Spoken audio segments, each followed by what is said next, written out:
Halo semua, kali ini saya akan membaca buku Detik-Detik yang Menentukan, Jalan Panjang Indonesia Menuju Demokrasi, dari Presiden ketiga kita, Baharudin Yusuf Habibie, Pak Habibie. Kita langsung ke prolog saja.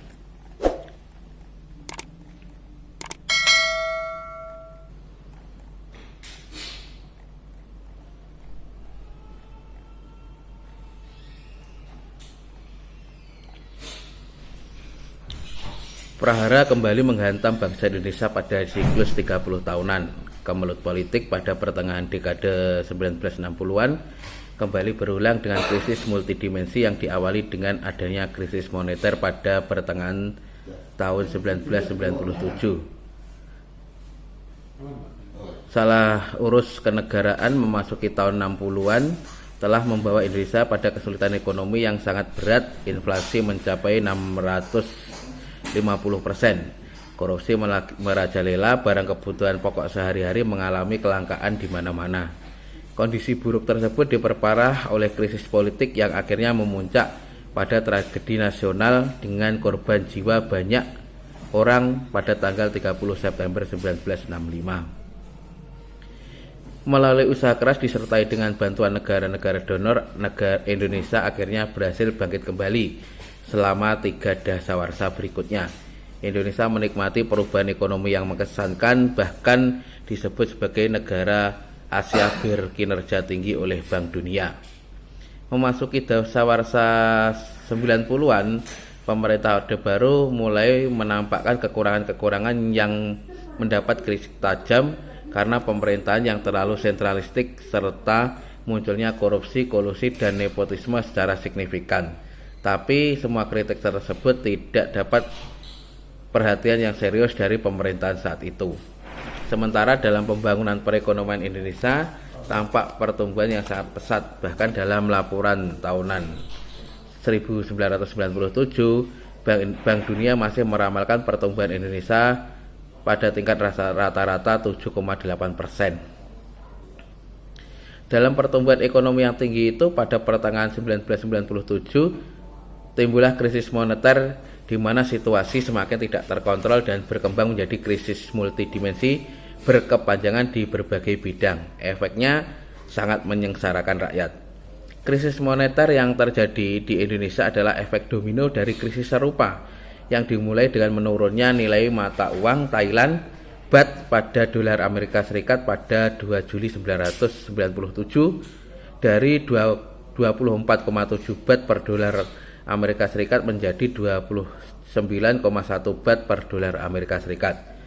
Puncak krisis moneter di Thailand tersebut pada penutupan 56 dari 58 lembaga keuangan utama pada 8 Desember 1997. Krisis penurunan nilai mata uang Baht diikuti negara-negara Asia Tenggara dan Asia Timur lainnya seperti Filipina, Malaysia, Indonesia, dan Korea Selatan. Negara-negara ini diperkirakan memiliki struktur perekonomian yang tidak jauh berbeda dengan Thailand.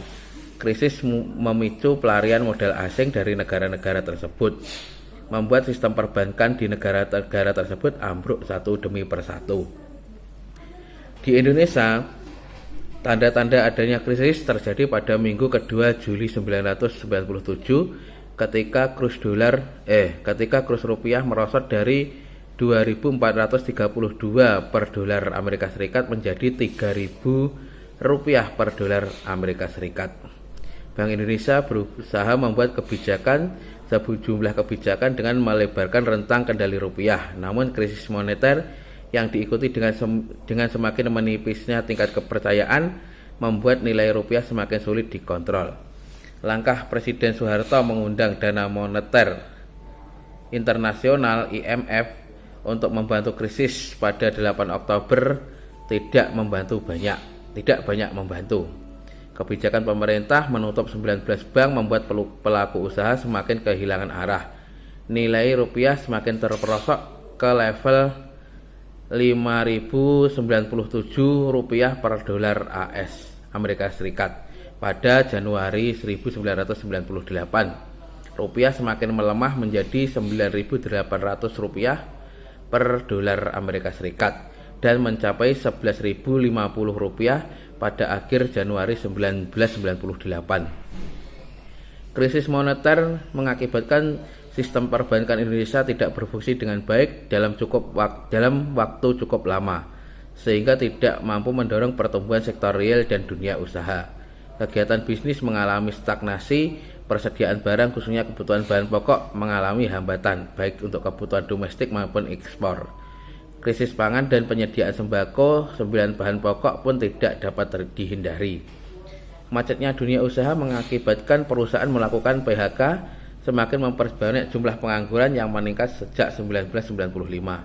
Di samping itu, Indonesia juga dihadapkan pada pertambahan 3,2 juta jiwa angkatan kerja baru tiap tahun. Mereka yang tidak tertampung dalam dunia formal akhirnya bergerak di sektor informal dan produktivitas yang rendah. Krisis moneter itu menyebabkan peningkatan jumlah pengangguran terbuka dari 4,86 juta orang pada 1997 menjadi 5,46 juta pada 1998. Demikian pula jumlah setengah pengangguran meningkat dari 28,2 juta jiwa pada 1997 menjadi 32,1 juta jiwa pada 1998. Pertambahan jumlah penganggur dan setengah penganggur tersebut mengakibatkan penurunan pendapatan masyarakat. Selanjutnya berimplikasi pada krisis sosial di berbagai bidang dan mempengaruhi keamanan masyarakat. Akses lebih jauh, masyarakat mulai resah dan takut akan kenyataan-kenyataan yang telah menimpa mereka. Ternyata pemerintah bukan saja tidak berhasil memberantas korupsi, justru sebaliknya malah menyuburkannya. Ini terjadi dalam lingkungan pemerintahan pusat dan daerah, dari lapis pejabat tertinggi sampai yang paling bawah. Kolusi menyuburkan monopoli telah melebarkan jurang antara si kaya dan si miskin, karena hanya sekelompok orang saja yang menikmati kesempatan dan fasilitas-fasilitas khusus di bidang ekonomi, sementara sebagian besar rakyat tetap hidup di bawah garis kemiskinan. Konsentrasi pembangunan pun masih banyak di Jawa, sementara daerah-daerah luar Jawa tetap saja tertinggal. Globalisasi dan perkembangan masyarakat dunia yang transparan dan syarat informasi mendorong berlangsungnya perubahan-perubahan pesat telah memicu banyak perubahan di dunia. Masyarakat Indonesia menanggapi dengan menuntut kebebasan, transparansi, keadilan, demokrasi dilandaskan pada nilai-nilai hak asasi manusia, tanggung jawab asasi, serta keamanan umat manusia. Dalam waktu sesingkat-singkatnya, rakyat sudah memiliki lebih banyak kebebasan, transparansi lebih besar, lebih berani, tapi sekaligus juga makin kebingungan, lebih pesimistis tentang masa depan mereka, bahkan lebih abai. Ketidakpastian adalah akibat dari perubahan-perubahan cepat seperti itu, dan ketidakpastian itulah yang mengubah kredibilitas politik maupun ekonomi. Kecemasan masyarakat itu akhirnya terrefleksi dalam aksi-aksi unjuk rasa, terutama dimotori kalangan mahasiswa. Padahal mulanya belum terdengar tuntutan agar presiden mengundurkan diri. Namun selanjutnya makin tampak dukungan rakyat kepada pemerintah mulai surut. Akhirnya unjuk rasa bukan lagi menuntut perubahan politik dan ekonomi, melainkan menuntut perubahan kepemimpinan nasional. Sejak itu, dari hari ke hari tuntutan agar Presiden Soeharto mengundurkan diri semakin nyaring.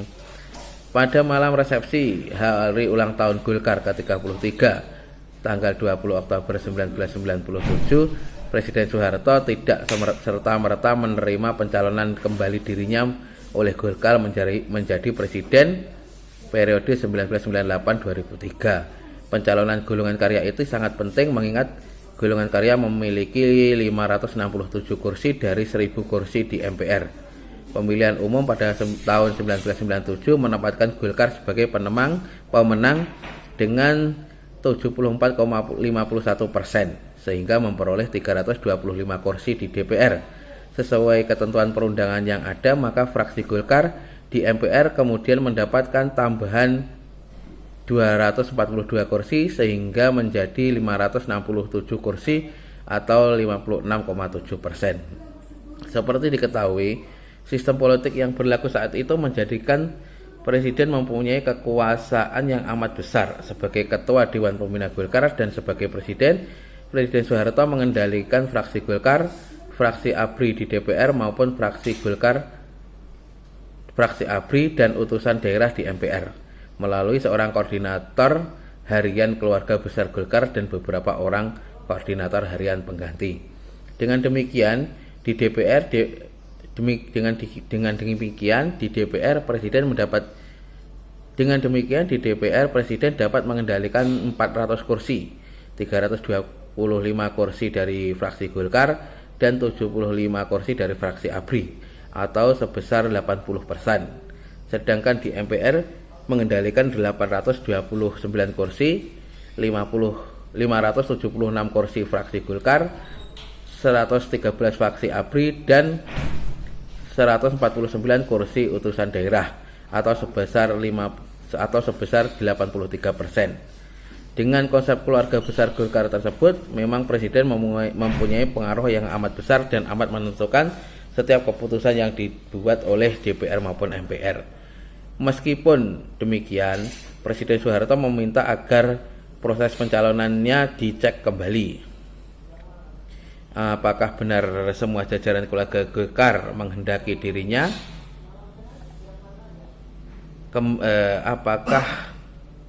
Apakah benar semua jajaran keluarga Golkar menghendaki dirinya kembali menjadi presiden? Dalam sambutan tanpa teks, Presiden Soeharto menanggapi pencalonannya itu dengan cerita pewayangan tentang seorang Prabu yang akan turun dari singgasana dan siap menjadi pandita. Rakyat membaca siratan kisah tersebut sebagai isyarat bahwa Presiden Soeharto tidak mau dicalonkan kembali sebagai presiden pada periode berikutnya. Karena itu setelah terpilih kembali dalam sidang umum MPR 11 Maret 1998 dalam setiap demonstrasi mahasiswa di kota-kota besar di Jawa, seruan pengunduran diri presiden mulai terdengar. Kegalauan masyarakat juga terungkap dalam pemberitaan media massa. Jika media massa sebelumnya dibatasi oleh berbagai ketentuan pemberitaan, sekonyong-konyong menampakkan keberanian dan independensinya, media massa mulai bebas menurunkan pemberitaan dan opini yang menyuarakan aspirasi rakyat. Euforia pers nasional tersebut kian mendapat tempat dengan adanya kebijakan yang lunak dari pemerintah seiring tuntutan reformasi.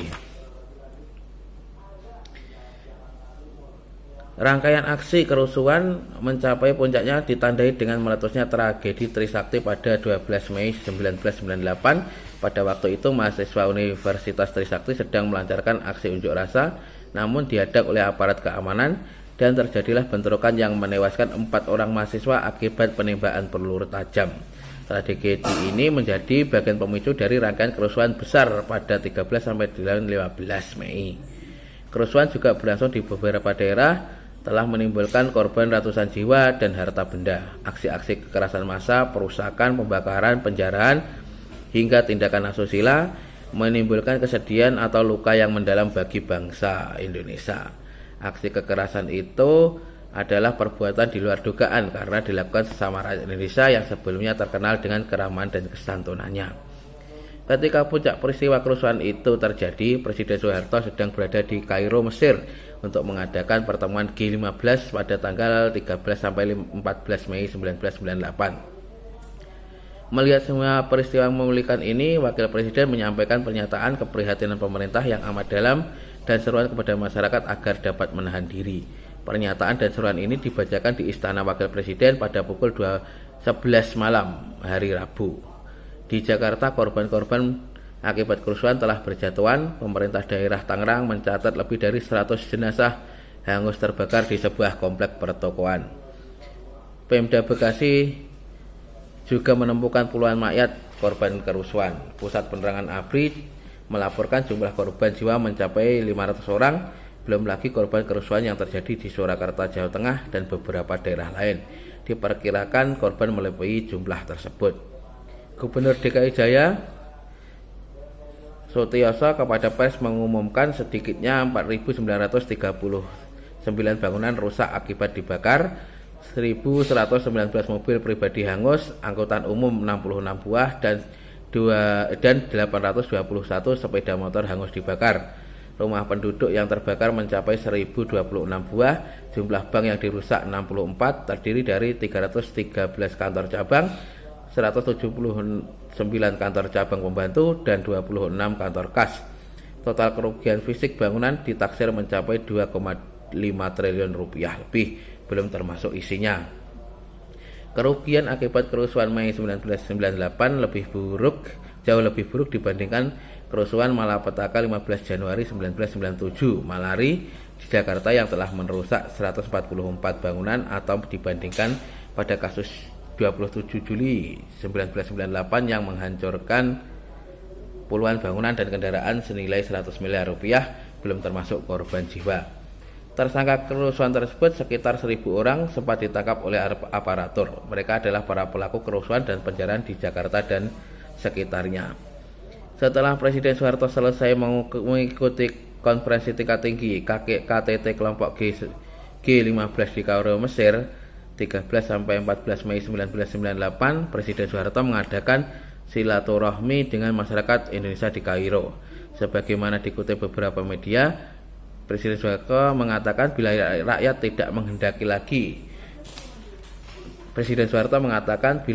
tidak lagi memberi kepercayaan dirinya sebagai presiden, maka ia siap mundur dan tidak akan mempertahankan kedudukannya dengan kekuatan senjata.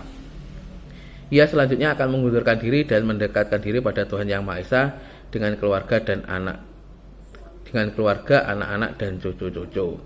Namun Presiden Soeharto menekankan bahwa semua itu harus dilakukan secara konstitusional, sebab jika dilakukan secara inkonstitusional berarti mengkhianati Pancasila dan Undang-Undang Dasar 45. Soeharto mengungkapkan keputusan tersebut dalam bahasa Jawa yang terkenal dengan istilah lengser ke Prabon mandek pandito. Istilah ini bermakna berhenti dari jabatan yang diemban dan kemudian beralih menjadi pandito. Selesai KTT G15 di Kairo pada tanggal 15 Mei 1998, Presiden Soeharto kembali ke tanah air dan mendarat di lapangan Halim Perdana Kusuma subuh dini hari. Menjelang siang, Presiden menerima Wakil Presiden B.J. Habibie dan sejumlah pejabat tinggi negara lainnya. Presiden Soeharto minta laporan perkembangan terakhir mengenai keadaan tanah air dan menjelaskan pemberitaan mengenai keinginannya untuk mundur. Sabtu 16 Mei 1998 pukul 9, Presiden Soeharto menerima delegasi guru besar Universitas Indonesia yang dipimpin oleh Rektor Asman Budi Santoso di Jalan Cendana, Jakarta. Pada kesempatan tersebut, Kepala Negara menegaskan bahwa menjadi presiden bukanlah keinginannya, tapi sebagai wujud rasa tanggung jawab sebagai mandataris MPR.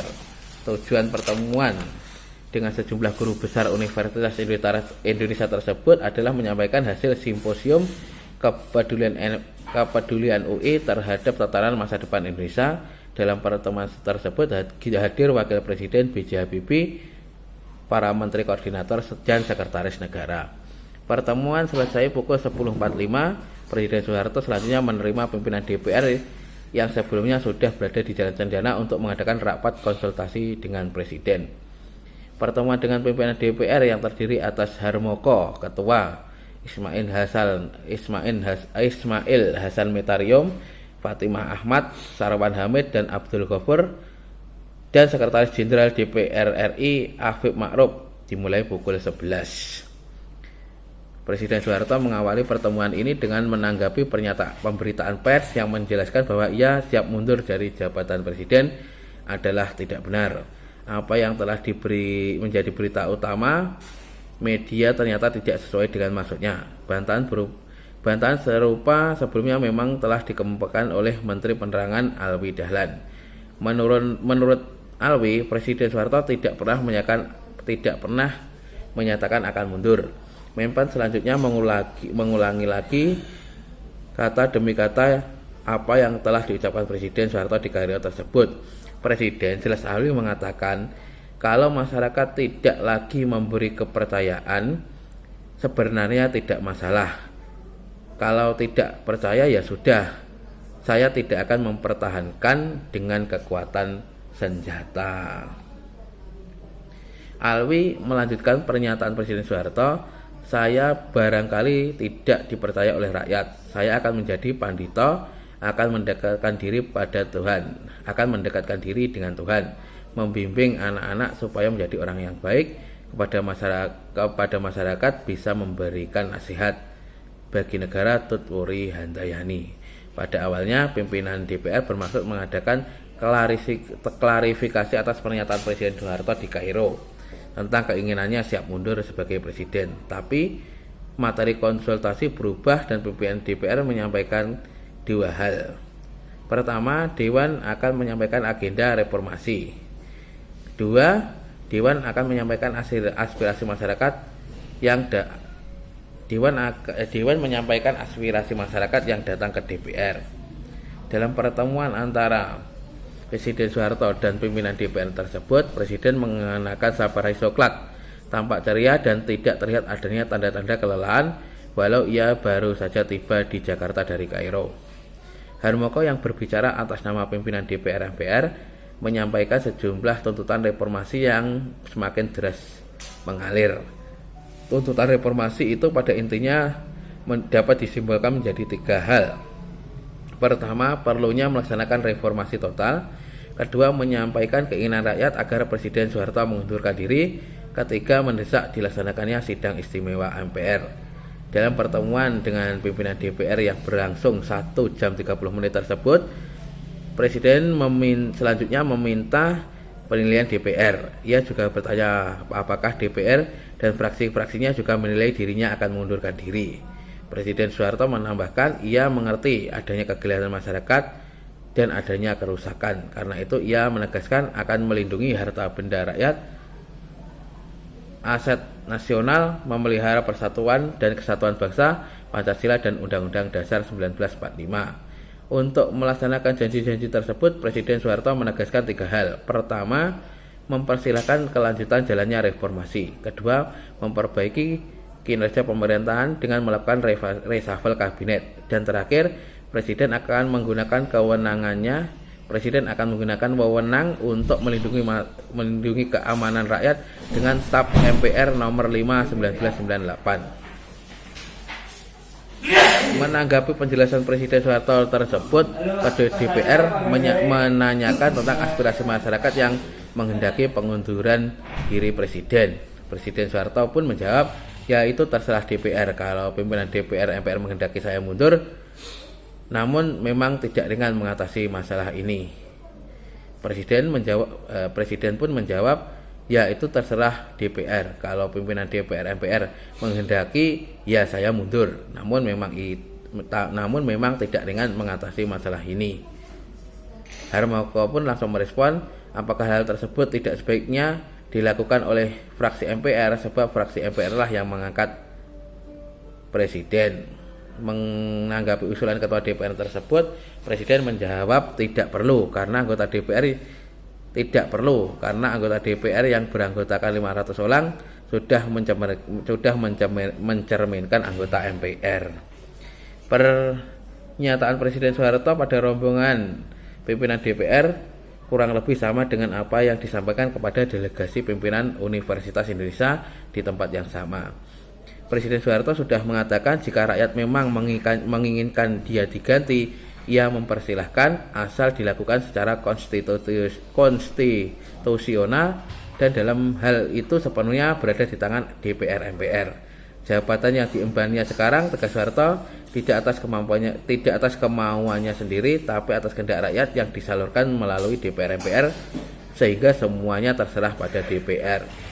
Usai pertemuan, Harmoko mendapat berbagai pertanyaan dari pers. Namun di depan pers, Harmoko hanya menjelaskan tanggapan Presiden bahwa reformasi akan jalan terus, akan ada reshuffle kabinet dan akan digunakan TAP nomor 5 1998 untuk melindungi rakyat. Adapun tentang pernyataan pengunduran diri tidak dikemukakan Harmoko. Karena hal tersebut belum dibahas dengan fraksi-fraksi. Namun media khususnya Surat Kabar yang terbit sore telah memberitakan bahwa Presiden Soeharto akan mengundurkan diri jika ada permintaan dari rakyat, dan permintaan itu harus disalurkan melalui DPR. Berita media tersebut dikutip dari pertanyaan delegasi Universitas Indonesia.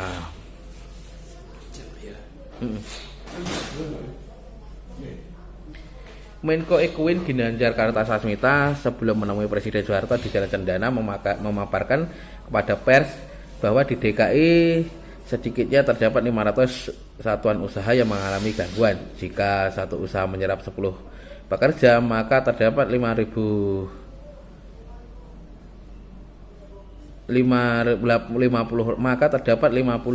orang yang mengalami gangguan, belum termasuk keluarganya. Ketika bertemu Presiden Soeharto, Menko Ekuin datang bersama Menhankam Pangap Wiranto, Mentamben Kuncoro Mangkusubroto, Menteri Perhubungan Giri Suseno, Memperindak Muhammad Hasan, Gubernur BI Sahril Sabirin, Kepala Bulog Bedu Amang, Gubernur DKI Sutioso, dan Pangdam Jaya Majen TNI Safri Samsudin.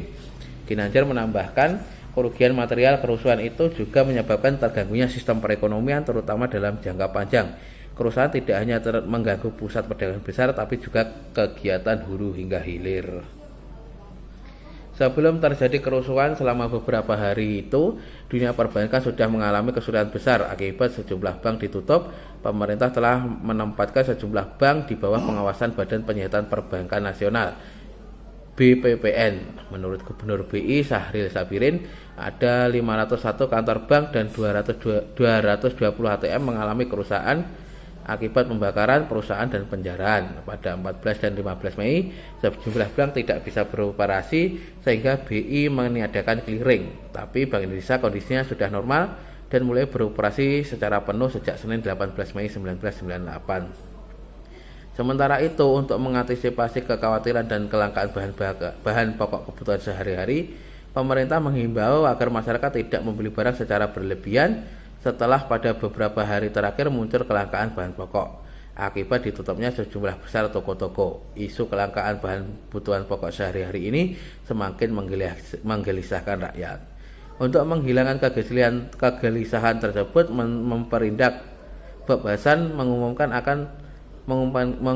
bahwa pemerintah akan menjamin persediaan barang dan menghimbau masyarakat untuk tidak memborong berbagai kebutuhan sehari-hari. Tapi masyarakat yang sudah terlanjur panik, mereka tetap membeli kebutuhan pokok secara berlebihan. Susu bubuk untuk bayi dan beberapa barang kebutuhan pokok sehari-hari menghilang dari toko dan pusat-pusat perbelanjaan. Sementara itu, Menteri Pertambangan Kuncoro Mangkusubroto menjelaskan kerugian yang diderita Pertamina akibat rusaknya pompa bensin di Jakarta. Kendati demikian, papar Kuncoro, Pertamina dan PLN tetap menjamin kesediaan BBM dan listrik bagi masyarakat. Akibat kerusuhan yang terjadi, roda perekonomian mengalami kemacetan. Warga negara asing takut tinggal di Indonesia, terutama Jakarta. Departemen Luar Negeri Amerika Serikat telah memerintahkan 8.000 warganya di Jakarta untuk meninggalkan Indonesia pada Jumat 15 Mei 1998. Juru bicara Kedutaan Amerika Serikat di Jakarta mengumumkan bila warga negara mereka tidak memperoleh kursi di perdagangan komersial, maka akan dibantu dicarikan alternatif transportasi. Pemerintah Jerman juga telah melarang warganya yang hendak berwisata ke Bali dan wilayah Indonesia. Larangan serupa juga dikeluarkan oleh pemerintah Taiwan, Cina, Australia, dan Filipina. Sejumlah peristiwa langka selama pemerintahan Presiden Soeharto terjadi keesokan harinya. Menteri Pariwisata, Seni dan Budaya Abdul Latif melakukan langkah mengejutkan pada 17 Mei 1998. Ia mengajukan surat pengunduran diri kepada Presiden Soeharto dengan masalah keluarga, terutama desakan anak-anaknya. Rapat pimpinan bidang Polkam yang juga digelar menanggapi luasnya gejolak aksi unjuk rasa pada 17 Mei 1998, gelombang aksi unjuk rasa tersebut menuntut penurunan harga BBM, penurunan harga kebutuhan pokok, dan penurunan Presiden Soeharto. Rapat rekomendasi penurunan harga BBM dan komoditas lainnya kepada Presiden dan tidak menyarankan perombakan kabinet. Namun, rapat Menko akhirnya juga meminta petunjuk Presiden untuk mengatasi perkembangan dan kecenderungan yang semakin memburuk.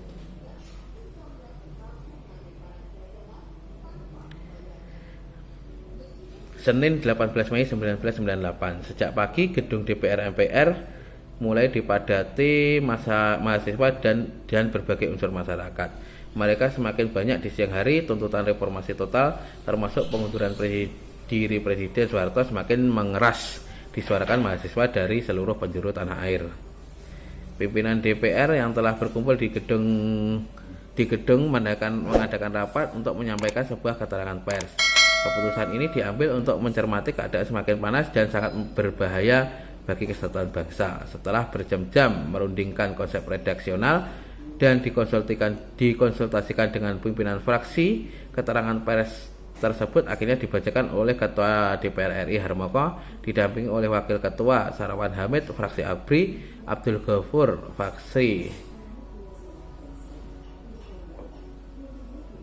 Ghafur FKP, Ismail Hasan Metarium FPP, dan Fatimah Ahmad FPDI. Keterangan pers Ketua DPR MPR tersebut selengkapnya sebagai berikut. Pimpinan Dewan dalam rapat pimpinan telah mempelajari dengan cermat dan sungguh-sungguh perkembangan dan situasi nasional yang sangat cepat yang menyangkut aspirasi masyarakat tentang reformasi, termasuk sidang umum MPR dan pengunduran diri Presiden. Untuk membahas masalah tersebut direncanakan esok hari tanggal 19 Mei 1998, pimpinan Dewan akan melaksanakan pertemuan dengan fraksi-fraksi dan hasilnya akan disampaikan kepada Presiden Soeharto. Mekanisme tersebut ditempuh sesuai dengan peraturan tata tertib DPR karena dalam pengambilan keputusan pimpinan Dewan harus bersama pimpinan fraksi-fraksinya. Dalam menanggapi situasi yang seperti tersebut di atas, pimpinan Dewan baik ketua maupun wakil-wakil ketua mengharapkan demi persatuan dan kesatuan bangsa agar Presiden secara arif dan bijaksana sebaiknya mengundurkan diri.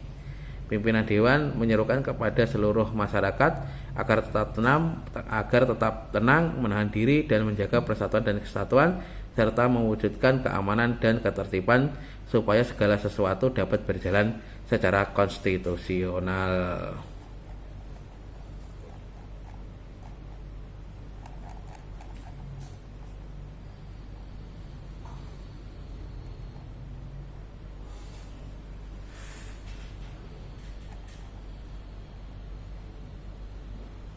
Keterangan pers pimpinan DPR MPR tersebut disambut dengan gemuruh hadirin yang terdiri atas wartawan dan mahasiswa. Kejadian ini kemudian ditayangkan melalui siaran televisi sehingga langsung mendapatkan tanggapan dari fraksi-fraksi DPR.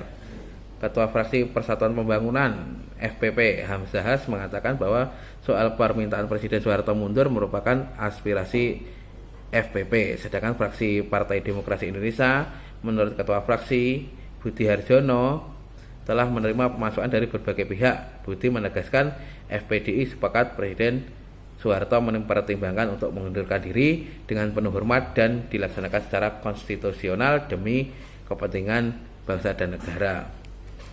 Pukul 19.50 sebagai reaksi dari atas keterangan pers pimpinan DPR MPR, pimpinan HABRI melalui Menkom Pangap Jenderal Wiranto menyampaikan pernyataan pers sebagai tanggapan pernyataan pers pimpinan DPR MPR. Dia mengadakan jumpa pers di Jakarta pada malam harinya dihadiri wartawan asing dan dalam negeri. Hadir juga antara lain para kepala staf ABRI, Kasat Jenderal TNI Subagio, Kasal Laksamana TNI Arif Kus Haryadi, Kasau Marsikal TNI Sutriato Bagus, Kapolri Jenderal Dibyo Widodo, Pangkostrat Lejen TNI Prabowo Subianto, dan Danjen Kopassus Majen TNI Muhdi PR. Hadir juga Sekjen Dephankam, Kapuspen, Kadis Penat, Kadis Penau, Kadis Penal, dan Kadispen Polri. Isi lengkap pernyataan pers ABRI yang dibacakan Jenderal Wiranto di Jalan Merdeka Barat adalah sebagai berikut.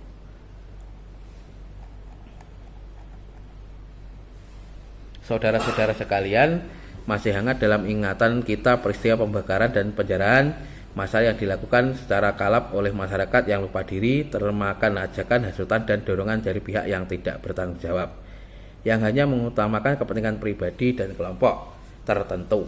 Akibat dari kejadian itu kita saksikan sungguh sangat menyedihkan.